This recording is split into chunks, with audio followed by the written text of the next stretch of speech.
Hey there, my wisdom seekers. Welcome to my YouTube channel and my coach chats for this month. I've got a very special guest for you today, and I'm going to let her introduce herself. Hi, I'm Danielle Smart. I'm 34 years old, and I'm currently working as a sales engineer for a networking company. Exciting. Well, welcome, Danielle. Thank you. And tell me, what is it that you're hoping to get out of today's chat? Well, I am honestly hoping to take away some knowledge and pointers for financial freedom and make, I guess, wise financial decisions in the future. Very good, very good. Well, let's get started. I know you came prepared with some questions, so Oh, let's yeah. do it. All right. Yeah, let's jump in. One of the first questions I wanted to find out about was what are the biggest mistakes people make when trying to build wealth, in your opinion? I see this a lot, and I probably get this question more often than you would think, but it's two very distinct things: disciplined Mm, and impatience. mm, Okay? Impatience, in that we live in a world now where people want everything now. mm. They don't want to put in the time and the effort that it takes to create wealth. So, being impatient, not staying with their plan that they've set up long enough, and then lack of discipline. Yeah.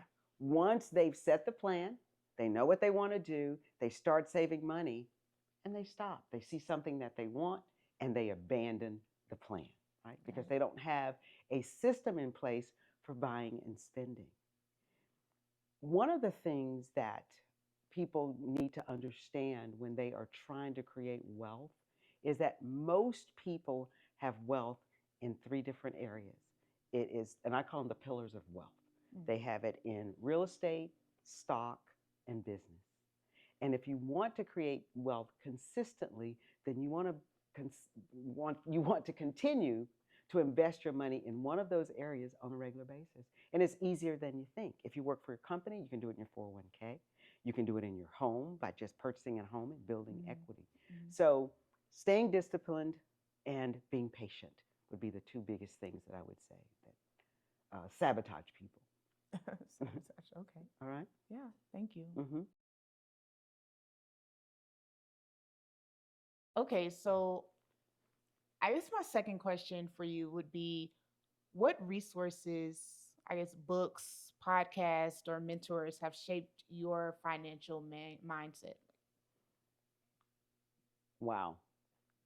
This answer will probably surprise you, but it's the Bible.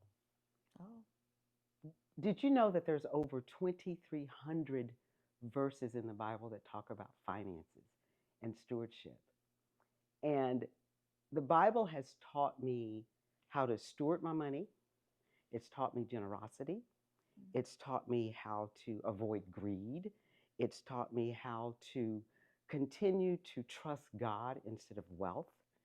And I believe that one of the reasons the Bible talks so much about finances because finances are really a heart issue. It's a heart issue that can um, derail our faith, keep mm, us from following Him. mhm, So I would say for me, it has no doubt been the Bible. It has taught me to apply godly wisdom to every situation in my life because people aren't poor, Danny, because they don't have information. You can Google a good book, you right. can Google a good podcast and get all the information you want. I can give you a list of books that I've read, Mm, but none have impacted my finances more than applying the godly wisdom to my finances. mm, So people are poor because they don't know how to apply that wisdom. Take the information they have and apply wisdom to that. Okay. mhm, So for me, that's what it is. I will tell you that there are other great books out there. There's Millionaire Next Door that I've read. I've read the Automatic Millionaire, very good book. But again, you can Google all kinds of great resources and read, but it's being able to take the information and then apply it. yeah. So, can we talk about debt? I'd love to. Okay. How would you recommend balancing paying off debt, saving, and investing? That's a challenge for a lot of people that I talk to, even people that come into my office on a regular basis, because We all know that debt is the killer of wealth. And a Mm. lot of people believe that they can't save because they have debt, but you can actually do both. You mentioned three things. You mentioned debt, saving, and investing, right? Mm. Debt, you can actually pay off that debt as you're saving, but you're actually not ready to invest until you've accumulated some savings. So this is how you do it. With every dollar you earn, you have to first understand how much discretionary money you have. After you paid all your bills, okay, that includes your minimums on your credit cards, you take what's left. You take 50% of that money Mm. and you pay down additional on your debt. You can either use the avalanche method, which means that you pay off the biggest balance first and you bring it downhill, or you can do the snowball method Mm. where you do the smallest and it gets bigger and you keep going, okay, Mm. and go to the largest balance last. Either method that works for you, okay. But you take 50%, you apply it towards your savings, and you take the other 50% and you pay down that debt. Okay. Once you have accumulated the amount of savings that's needed, and I recommend 3 to 6 months emergency reserve, then you can take 100% of that money you were putting towards reserves and now attack even more debt. Once you've got that debt paid off, now you're ready to start investing. Okay? Mm. So it's a step at a time. Debt and savings, you can do it at the same time. Investments come after you've accumulated your emergency reserves.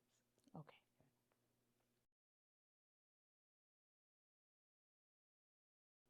I wanted to ask you about big financial decisions. Okay. Okay. How far ahead should I be thinking when making a big financial decision? I want you to remember this. Whenever any financial goal that you set, it's going to be much easier to accomplish it the earlier you start. So I say you start thinking, once you conceive it and decide you want it and you put a plan in place, that's when you start moving towards that goal. You put it on paper and you start moving forward. So if the goal is 5 years, 10 years, 15 years, it doesn't matter. Because at your age, Danny, the biggest friend that you have is time. Let me tell you what I mean. Take two 20-year-olds just getting into the workforce. Okay, they both make the same income, work for the same job. Employee A decides they're going to save $2,000 a year every year for 20 years. And they stop and don't save another dime. And at 65 years old, they decide they want to retire. You know how much money they'll have after saving only $40,000 over their lifetime? Mm. If they can get a 5% return, they'll have well over 700,000. If they can get a 7% return, they're going to have well over a million. If they can get as much as 10, which is not unrealistic for a 45-year investment, Mhm. they're going to have $2.7 million on a $40,000 investment. Okay? Mhm. Now take employee B who decides that, you know what, they want to have some fun, they want to spend some money, they want to buy cars, they want to do all these great things, which is fine, but they don't get serious until 45 and decide, I'm going to get serious about savings. I'm going to start $2,000 a year for the next 20 years until I hit 65. Mhm. Well, if they can get a 7% return at age 65 when they withdraw their money, they'll have about 300,000. Okay? Mm. If they can get a 10% return, they'll have just over 700. So, same $40,000, one has 2.7 million, the other has about 700,000, a $2 million swing. Why? All because of time. So, if I can encourage you to do anything, is you start early and you stick with it. That's great.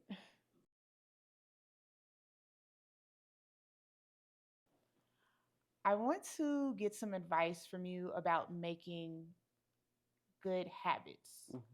So, what habits or routines have helped your clients consistently grow their wealth? And we may have touched on this one a little bit earlier because it's the same. It's discipline Mm. and consistency, and then investing in those three different pillars of wealth that I mentioned earlier. So let's go back for a second. When you look at investing your money, because investing and saving are different, the wealthy will first prioritize needs over wants, and then the next thing they do is they invest in assets that appreciate in value. Okay? You will see wealthy people many times in the book, The Millionaire Next Door. It talked about the people next door that drive the car that's paid for, maybe 10, 15 years old, but they have significant wealth, but you don't necessarily see their wealth. So the wealthy have a tendency to always put their money into things that appreciate. Those three pillars: stocks, business, real estate. Very few wealthy people that you will meet, all will have at least one. Some will have all three. Okay. And people who are building wealth many times will have all three. So I would say that that's one of the things that they do consistently is invest in assets that appreciate over time. That sounds good. Risk is something that has always scared me, especially when it comes to my finances. So, what's the best way to decide if an investment is worth the risk? Well, first of all, you're not alone. Risk, there's two things that drive people when they invest: it's fear or greed, and neither are good. Okay. Because there is a way for you to determine if an investment is right for you. It's determined by, first of all, you have to decide, when am I going to need the money? And as an advisor, I work with three levels of liquidity when you're trying to determine risk. Okay? The first level of liquidity is money you're going to need in less than 5 years, okay, short term. That money has no risk. That's money that's going to be sitting in a savings account. It's lazy money. Okay, dollar is always going to be a dollar. Okay, mm-hmm. So if it's short term, then you know you can't take risk. Mm-hmm. Then you've got intermediate term money. That's money that you'll need between 5 and 10 years. That money can have some risk. Okay, that means that you'll have some volatility, but you probably don't have to worry about ever losing that money. Then you have your long-term money. That's the money that has the most risk. In your case, that's going to be your 401k. You want to be more aggressive because you can afford to take risk with that investment because you're not going to need that money for maybe 20 years. So, as a guideline, short-term need, no risk.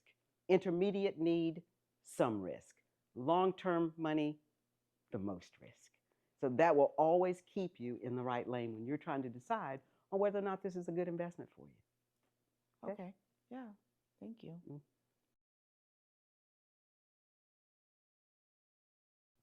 I have one last question. Okay, let's go.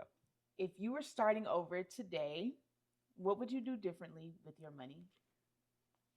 That's an interesting last question. The reason I say that is because my husband and I, we talk about this because things change, don't they? We don't know what's going to happen from one day to the next. So one of the things that I will tell you definitely that I would do very, very differently if I were starting over right now with the wisdom that I have, because keep in mind, if I start over now, I've got some wisdom. I would first give every single dollar that I make a job. Every dollar would have a job to do. Because starting out, you spend, you don't think about that. So I would give every dollar a job. The other thing that I would do is I would start saving much, much earlier. Okay, much earlier. If I had to start over right now at my current age, again, with the wisdom that I have, I would take, again, the money that I have, I would invest it in an appreciating asset, okay? And I would continue to do that for as long as I possibly could. One of the things that I read and I've heard many, many times, if you take all of the wealth from the wealthy, if you took every dime, within 10 years, they'll be wealthy again. And I believe that. I believe that all the strategies that I have put in place and the wisdom I have now, I could recreate my wealth again in 10 years because I have even more knowledge now than I've had before. So I would give every dollar a job. Mm-hmm. Start sooner if I were younger, if I could go back and be your age, okay? But starting now, I would do all the things that I have been doing and be very, very smart with every dollar that I spent and create the wealth that I have, recreate it with probably within 10 years. Wow. Thank you.